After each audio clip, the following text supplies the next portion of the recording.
Okay, thanks a lot for the invitation. It's always very pleasant to be back to Athens. I've been coming around here for about 40 years, and it's always a pleasure to be in Greece. So I changed the title of my presentation slightly, and the title, as you can see now, is What Went Wrong and How to Fix It, hopefully, and Lessons for Europe from the Greek Crisis. So I would like to talk about five points. The first will be a tale of boom and bust, referred to the Greek economy, and I look at the supply and demand. I'm a macroeconomist, so I typically tend to look at both sides of the picture. The second point would be adjustment, and I will talk about expenditure cuts and expenditure switch. The third point is I will talk about competitiveness, wages, and prices, because I will argue that to get a clue of why things went wrong in the Greek economy, you really have to look very carefully at what happened to real exchange rates, to wages, and to prices. And I will then move to the fourth point that will focus on the reform sequence. And here I will argue that the Troika, or the institution, however they are called today, they got the timing wrong.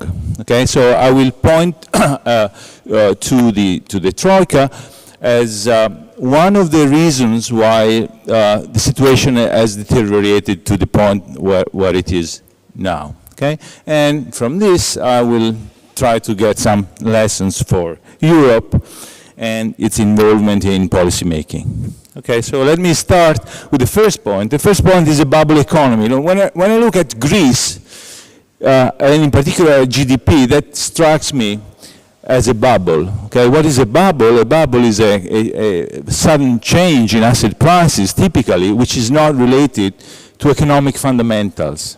So it's unsustainable. So Greece growth, to me, looks like a bubble. Okay? If you look at this graph, compares Greece to Italy and to Germany. GDP in all these three countries are normalized to 100. Okay? So if you look at what happened to Greece, you know, in the mid-90s, and then with the euro, the Greek economy had a boom that was, you know, unimaginable. And I will try to convince you that this was unsustainable. If you compare it to what happened to Italy and Germany, I mean, Italy is a stagnant country with a lot of similarities to Greece. You see a kind of very modest rate of growth. Germany looked very much the same as Italy until the early 2000s, and then it went on growing. But what you see is that you had this huge boom between 2000 and 2007 in Greece that was followed by a sudden collapse. So to me, this is a bubble. Well, what is a bubble? A bubble is you know, a change which is unsustainable. And typically what macroeconomists look at when they talk about growth is the supply side. Okay? And what they do, they try to decompose the change in GDP in its components. So the components are the changes in the factor of production, which is labor of different qualities, capital, and then productivity growth. This is what economists call TFP, or total factor productivity, which is basically the part of growth that is not accounted by changes in factor of production. Now, if you look at what happened between 2000 and 2007, well, you see that in these years you had this huge growth in GDP, about 4.13% per year, which is huge, okay? That was mainly accounted by investment in non-ICT, so non-information communication technology, so what is standard investment.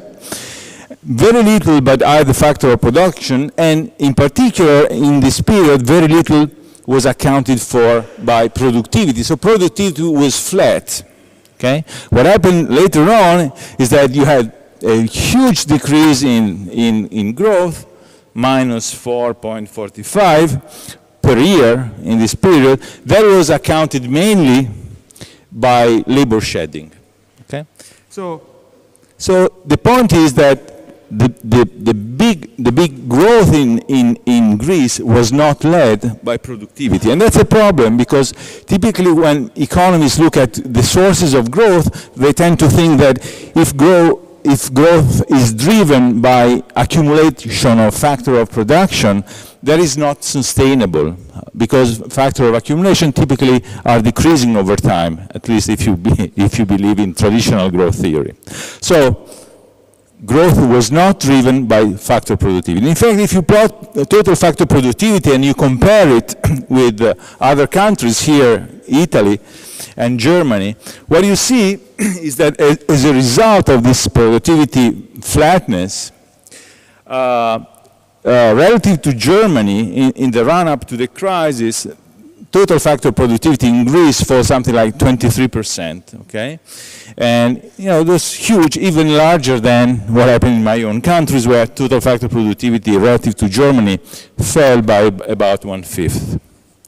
Now, why is that worrying? This is worrying because as a result, we saw some data today with the first presentation. This implied a huge loss of competitiveness with respect to its main trading pattern. So this graph here has two measures of real exchange rates, and when the line goes up, then you have a real appreciation.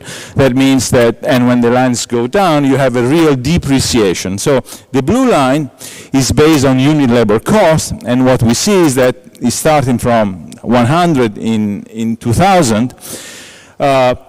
The Greek economy experienced a loss of competitiveness in terms of labor cost of something like 35% between 2000 and 2009.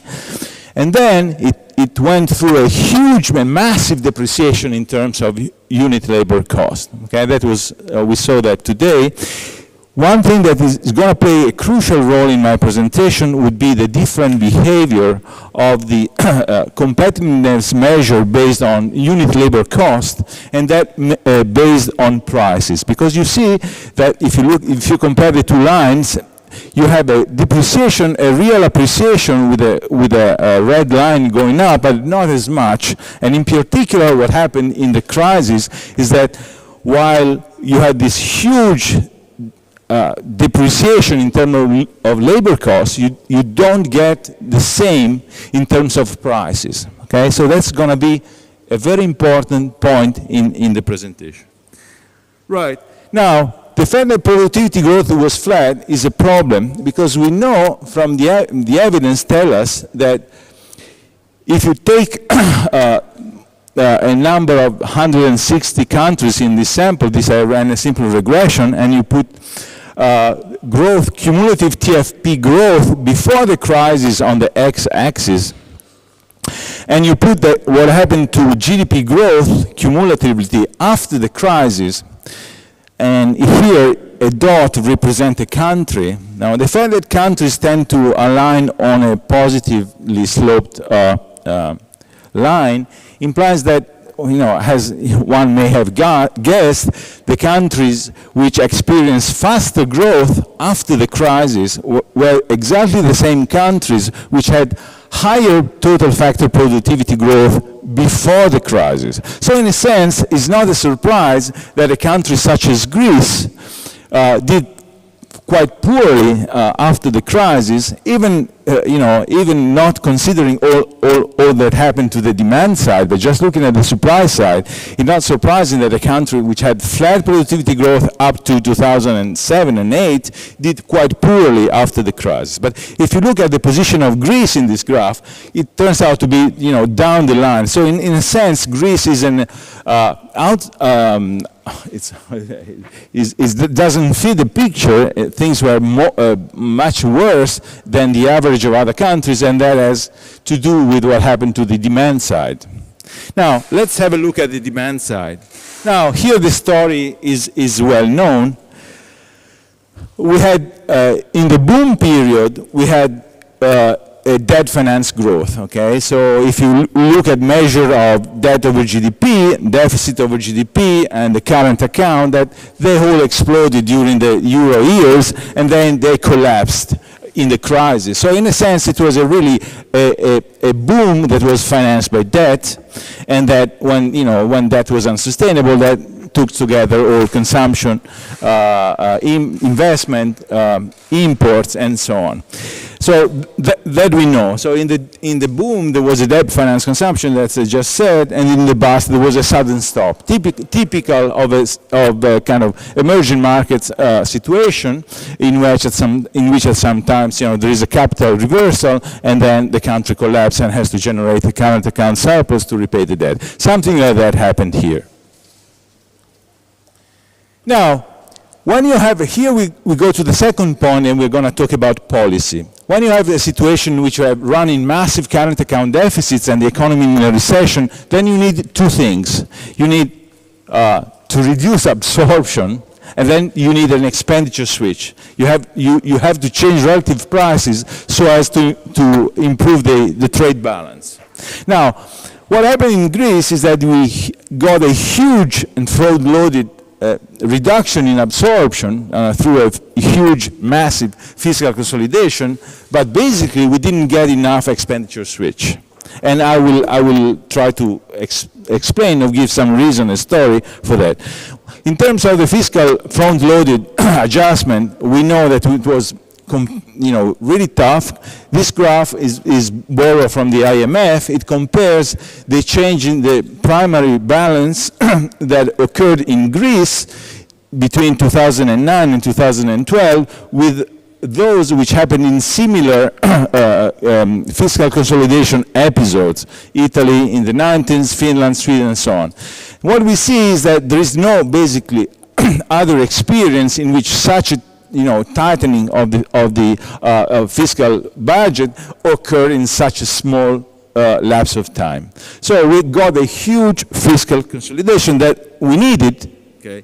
However, and also let me say, that was mainly done on the expenditure side. Okay. If we look at what happened to the ratio of government expenditures to GDP in Greece and compare it with what happened to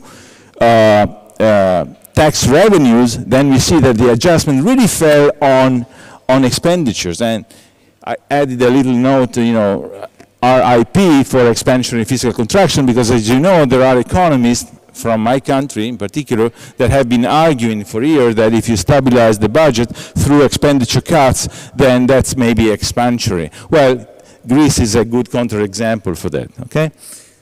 Now, and another example is what happened to government employment. In a few years, that was cut by something like 250,000 units, something like that. So we had a massive fiscal consolidation that you know. However, if you look at what happened on the current account and trade balance account, we do see an improvement. So we see that here we have two lines, the ratio of exports to GDP, the blue line, and the ratio of imports to GDP of okay, then you see that imports are always larger than exports, but then we see the two lines converging recently. So we did have some improvement in the trade balance. However, that was by far not enough, okay, by far not enough, and this graph is comparing what happened in similar countries, and here we have Ireland, Latvia, Spain, Portugal, Greece and EU 20 whatever, and basically the graph is the exports of goods and export of services in these countries coming out of the crisis. Then the Greek lines, which is the dotted blue line, is the one that grows by less. So we did have some improvement, but if you compare it to other more successful stabilization episode, was by far less. Okay, so the expenditure switch is what didn't work. Now the question is why? And here we go back to the graph that I put before, and one hint of why we didn't get enough expenditure switch. One hint can be gauged by comparing the red and the blue lines. The red lines, remember, is an index of competitiveness based on unit labor costs, and that collapsed. Okay, so we had huge improvements in competitiveness in terms of wages. Okay, productivity, we said, was flat. So this line going down is really a reduction in the relative wage rate in Greece compared to other countries, its trading partners. However, we didn't get the same for prices. Okay? And clearly, competitiveness depends on the price of real exchange rate, because that was consumer pay. They don't pay the wages, they pay the prices, right? So why did we get this huge difference between the index of competitiveness in terms of unit labor cost and the index of competitiveness in terms of prices? Because wages and prices moved very differently, okay? And here is the story. You have normalized prices and wages in Greece. In 1990, they both are equal to 100. Then you see this huge increase in nominal wages. This is average compensation per employee on the red line between 1990 and 2010. It's almost went up by a factor of 6. Okay, and then it went down from 600 to 400. Now look what happened to prices. Prices went on, and there is a very minor adjustment.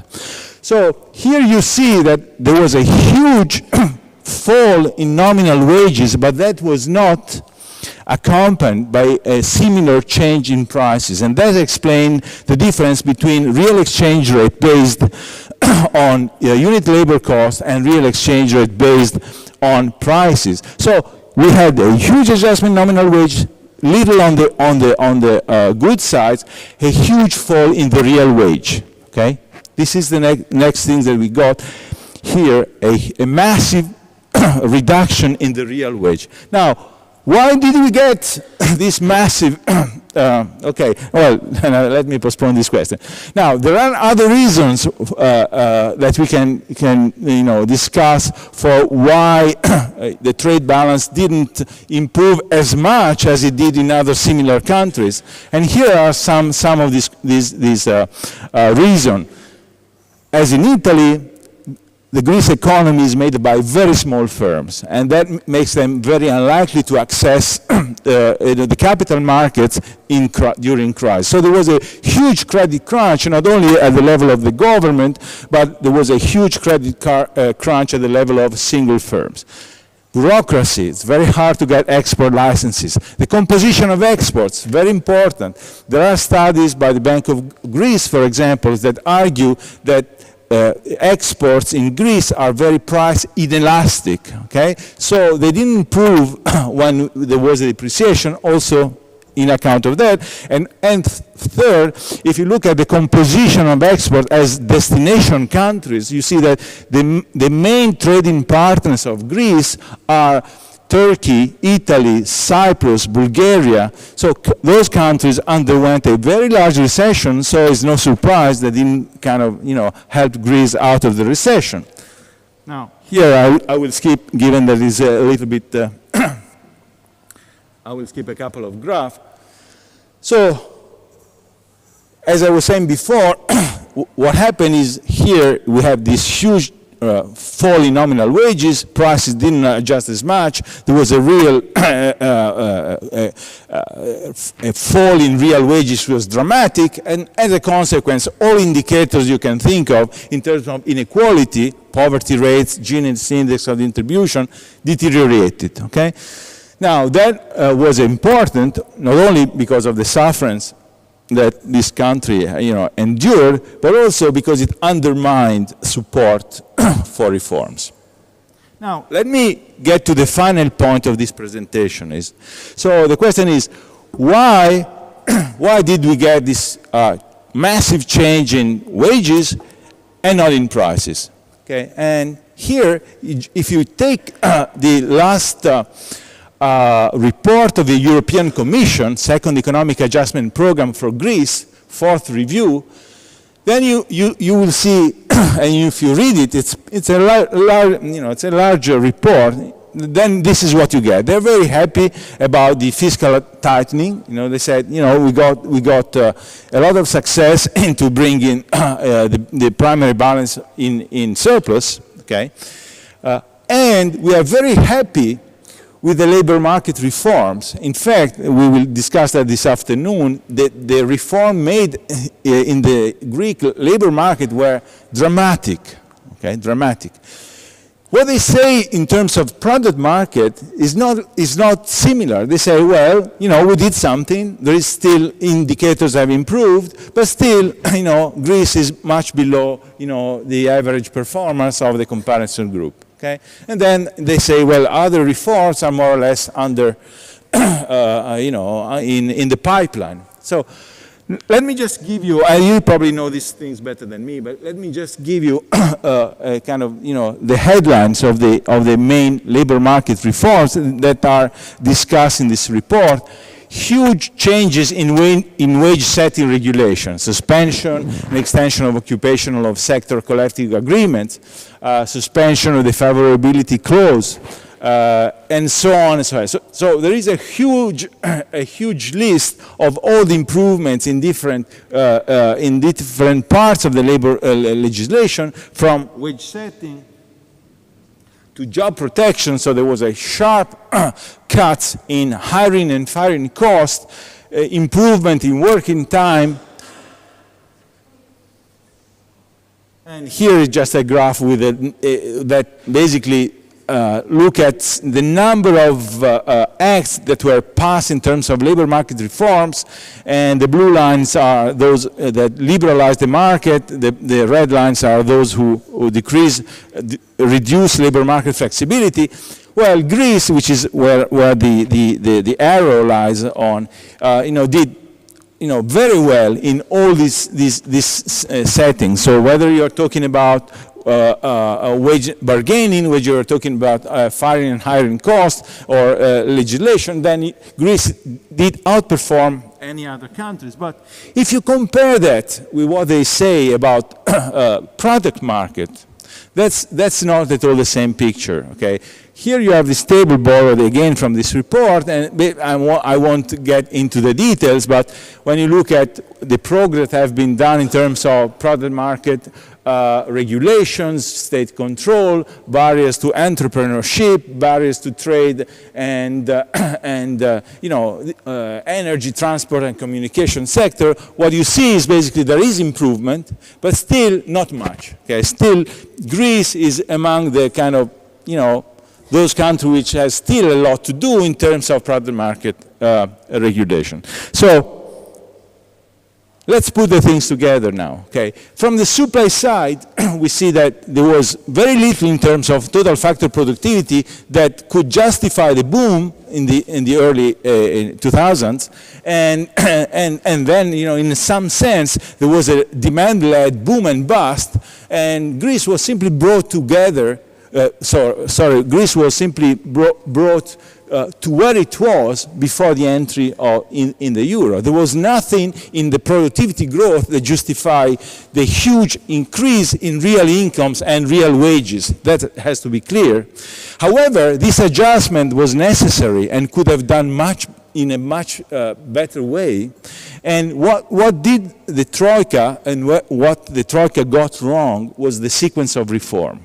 Okay, so what they did, first, they did too much front-loaded fiscal adjustment, and I think that anybody here may agree on that.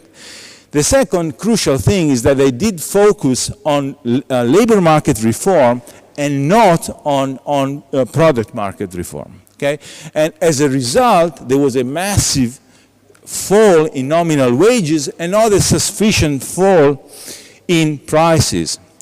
Because of that, real wages fell dramatically, and that aggravated the demand squeeze, and at the same time, real exchange rate based on prices did not improve as much as required. So there was a big mistake. This is the message of my talk. There was a big mistake in the timing of the reform. Too much fiscal adjustment, that we know, too much and too early labor market reform, too little product market reform. Okay, so in a sense, the adjustment was inevitable. However, we already had a credit crunch, so this sequencing of reform led to a collapse of demand and accelerated the recession. So just to conclude now, what do we learn from that? Well, first thing that should be learned is that fiscal adjustment should be smoothed over time. I mean, this is something that you typically teach in macro courses when you talk about fiscal consolidation. It's called tax smoothing, theory of fiscal stabilization. But this is pretty much it. And you don't stabilize in that way during a recession. That is inefficient. First, okay. Second lesson, you should really, at least from now on, concentrate it on goods market liberalization, and barriers to entry and to export are really crucial here, okay? Then, clearly, bureaucracy and tax administrations, I haven't talked about it, but these are on everybody's mind, okay? What we discussed before, you have to remove credit constraints for small enterprises. That's also very important. And it would be a big mistake for the institution or the troika, whatever you want to call them, to insist on things like pension reforms now. Not because pension reforms is not important, but given the fall in the real wages and real income that have occurred so far, that would be the wrong things to do now. That should be done eventually, gradually, once the economy recovers. Thanks.